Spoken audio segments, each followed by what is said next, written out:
Hellelil and Hildebrand, The Meeting on the Turret Stairs, was painted by Frederic William Burton in 1864. It shows a quick moment of affection in their secret romance based on a Danish tragedy. On the left is Princess Hellelil walking up the stairs, and on the right is Hildebrand, the Prince of Engleland and one of the personal bodyguards of Hellelil.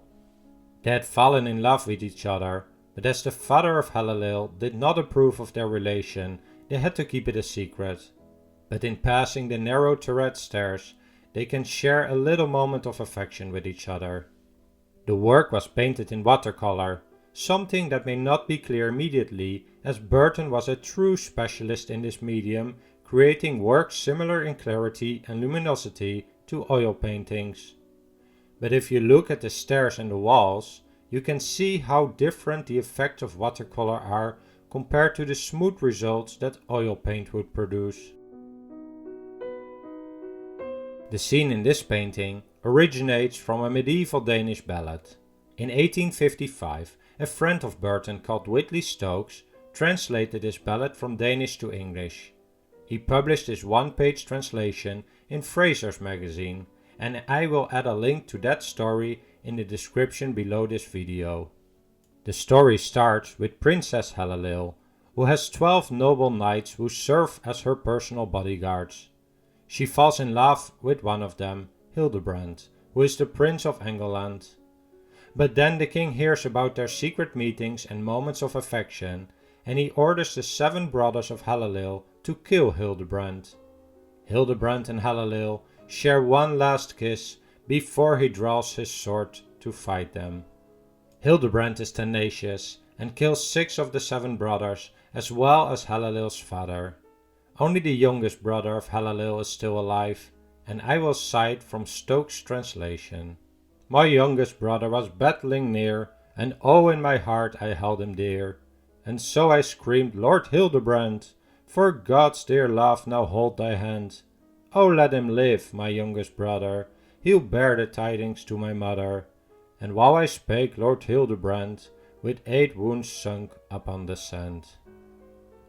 So, Lord Hildebrand is dead, and Hellelil's youngest brother brings her to their mother.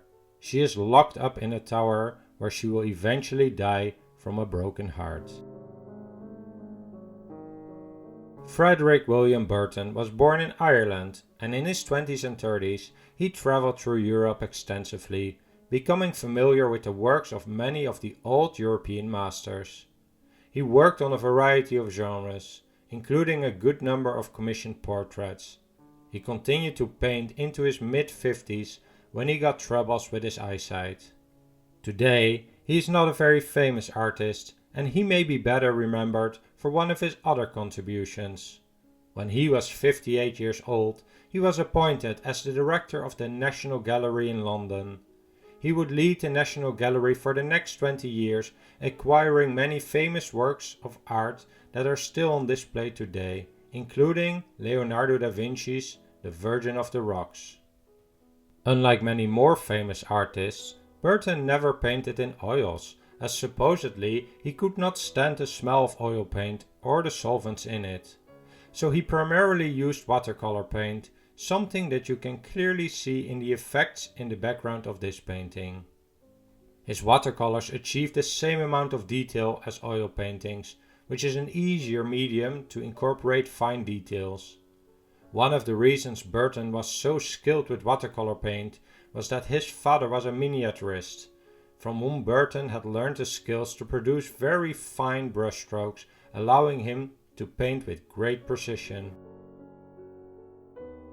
This painting is on display in the National Gallery of Ireland, and in 2012 it was voted by the Irish people as the favourite painting on display in Ireland, ahead of works by artists like Caravaggio and Johannes Vermeer. But the painting is not always on display.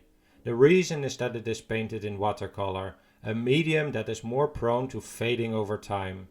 In order to preserve its freshness, the work is usually on display for only a short period per day.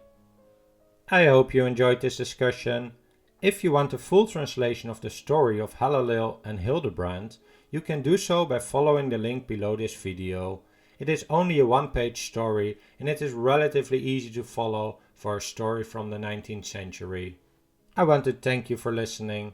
Please leave a like and comment below if you enjoyed it, and don't forget to subscribe to the channel if you want to be notified of more videos.